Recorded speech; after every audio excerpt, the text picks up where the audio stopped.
Okay, so now that we've got the UI properly updating, we saw Hello World there just a second ago.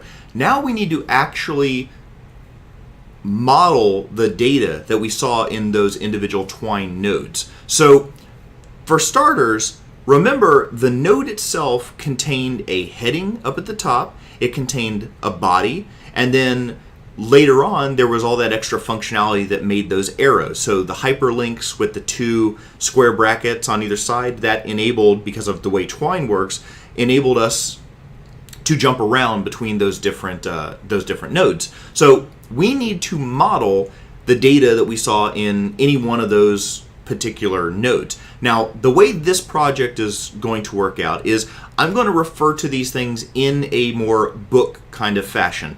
Think of this as a choose your own adventure kind of novel where you're reading the story, and down at the bottom it says, do you want to fight the monster or do you want to run away? If you want to fight the monster, go to page 2. If you want to run away, go to page 5. And if you jump ahead to those pages, then it says, like, maybe you trip and you got to scurry to get up, or you see a hole in the wall and you try to kind of bury yourself in there to try to get away from the monster. If you try to get up, go to page 8. If you try to scurry into the hole, go to page 10. And you continue building out this story, basically like those books that we all remember from our youth. So the idea here is I want to build up an individual page because that's what those nodes kind of represent. We have a heading, we have body information, and then our core code will go through and actually allow us to generate those links, those arrows to kind of move around to different things. So the first thing I want to do is create a class that will be able to represent that page data. So down here inside my project, from this scripts folder, I want to right-click, create, new C# script. Now this script I'm going to name page because it is a page out of a book. So page. Now Unity is going to take a second to compile that, and when it finishes, we just want to open it over here in Visual Studio. Now the first thing to note is that this is a default file given to us, all of its good stuff right here, as if we were going to interface with Unity. The thing is, this file is not going to interface with Unity at all. It's not going to take advantage of mono behavior, start, update, none of that stuff. It is simply a data representation.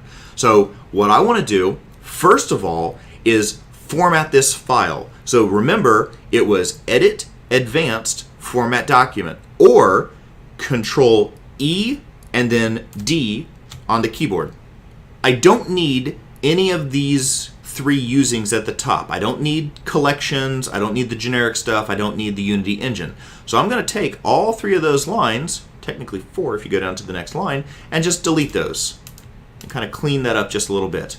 Now when I did that, when I severed the link to the Unity engine, stuff like mono behavior, start, and update start to lose track of how they actually function. I no longer have access to mono behavior, so I actually want to get rid of that altogether. So starting at the E on page, I want to select the space, the colon, the other space, and mono behavior, and just get rid of those.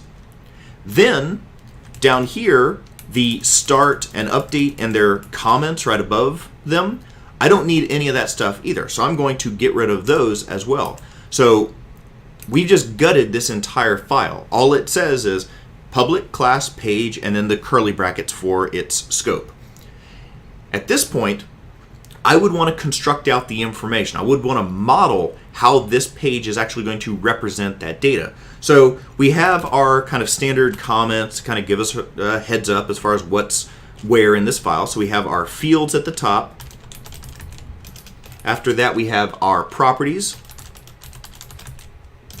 After that, we have our constructors.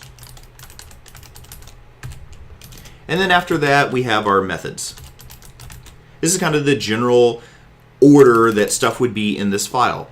So now that I have my 4 sections in here, I actually don't need any fields whatsoever. I'm going to make use of the properties, and they will be responsible for handling all of the interaction between the pages themselves. So what I want to do is there will be a constructor that will fill in this information when I first create the objects, but the properties will be responsible for allowing me to read and write, if I wanted to, the information inside this page. So the first property that I want to write is for the heading. So number one, I need to put its access type, so public.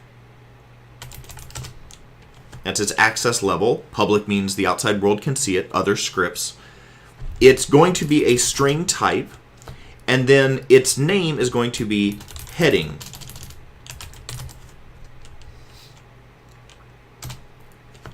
I need to give it its body, where I will feed in a getter and a setter. So get semicolon, set semicolon.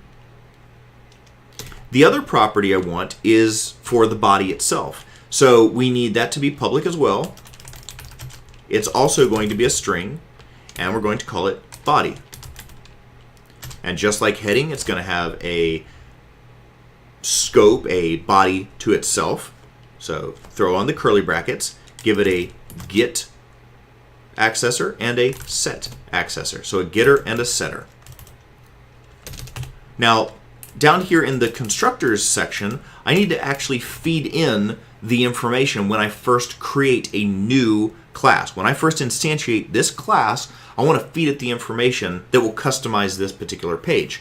So to do that, I need a constructor. The constructor, if you remember back to the previous lecture, it's similar to a method, but it's the exact same name as the class. So whenever we call new to actually create this page, when we instantiate the page, we're going to invoke the constructor. So to do that, it's got to be public so the outside world can see it. We don't actually have a return type, so it's not like a normal method where there's void or int or bool or whatever. Here, the type that's being returned is actually an instance of this class. So we omit it here for constructors, but we do need the name of the method, which is the name of the class itself as well. So page, like a method, it has parentheses, and the idea here is I want to send information into this method, this constructor, when it gets called. So the information I want to send in is a pair of strings, one for the heading and one for the body. So string heading and string body. And then give it, the constructor, a body right after that.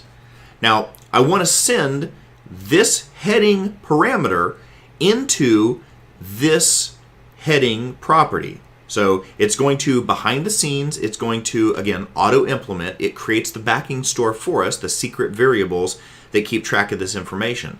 So all I need to do is down here inside page, inside its body, the constructor page, I call heading, capital H, and I set that equal to whatever heading, lowercase h, was sent in as.